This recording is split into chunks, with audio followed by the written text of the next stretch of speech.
فضل الرحمان کو کہ آپ اسٹیج پر آ کر میرا تصور پاکستان اور مستقبل کے موضوع پر اپنے خیالات سامعین کے گوش گزار کریں. طالب علم فضل الرحمان.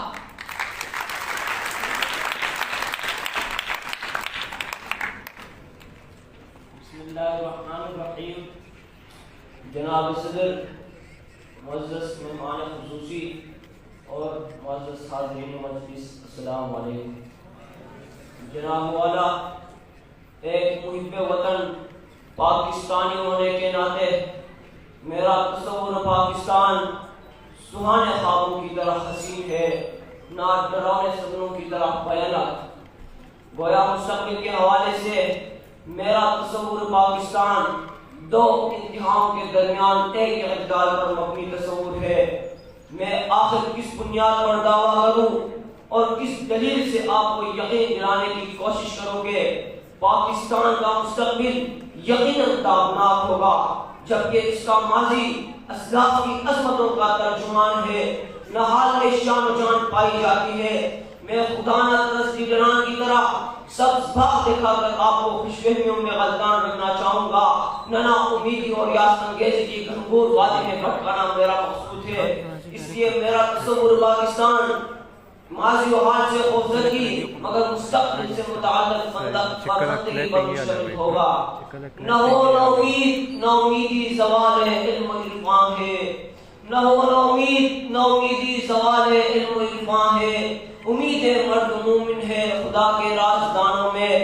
جناب صدر، کسی ملک یا قوم کی مستقبل کی تعمیر اس کے ماضی و حال کی بنیاد پر کی جاتی ہے. اس ملک کے خدادار کا ماضی بھی ہم سب کے سامنے عیاں اور حال بھی نمایاں ہے.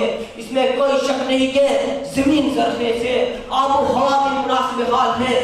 باران رحمت نعمت خداوندی بن کر برستی اور ہریالی پکاتی رہتی ہے، مگر افسوس کہ اسے آج تک جذبہ احداث سے سرشار اخبار میسر نہیں آیا.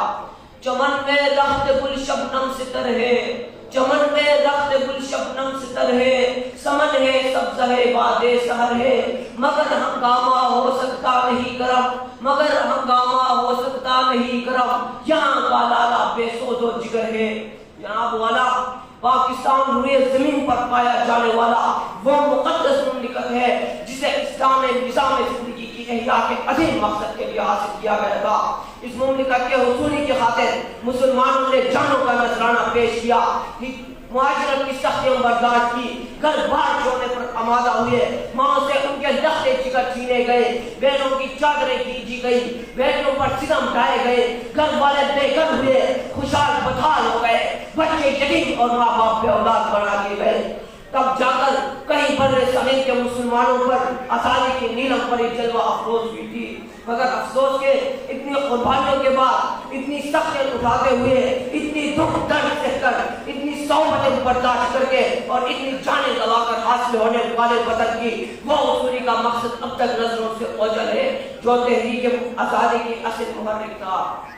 لہو برسا بہ آنسو لٹے رہو کٹے رشتے، لہو برسا بہ آنسو لٹے رہو کٹے رشتے، ابھی تک نامکمل ہے مگر تعمیر آزادی. مگر جناب والا، ہمارے دین کے اصول بڑے واضح اور دو صورت میں آج بھی ہمارے سامنے ہیں. ہمارے اسلاف کی زندگیاں واشگاف ہیں، ان کے کارنامے عیاں اور نمایاں ہیں. وہ کن محاسن اور کن خسائل کی بنا پر اوج فلک پر محوی پرواز ہے. اللہ کے فضل سے وہ ایک ایک خصلت اور ایک ایک جوہر محفوظ ہے، اور اب تو علم و دانش کے پروانے نے ہر چیز تک رسائی کو مزید آسان بنا دیا ہے. ہوئے مسلم میں دل نوازی موجود تو ہے مگر محجوب ہے. اس کے تیغ جگردار کو بس تھوڑی سی آگ دینے کی حاجت ہے، اس کی قوت یقین کو بس محمیز دینے کی ضرورت ہے، اس کی خودی کو پھر سے بیدار کرنے اور اس کی اعتماد کو بحال کرنے کی ضرورت ہے. فی الحال تو صورتحال بھیانک اور خوفناک ہے، مگر جناب والا ہم پھر بھی نا امید نہیں، ہم پھر بھی نا امید نہیں. اگر اقبال کے شاہینوں کو کرگسوں کی صحبت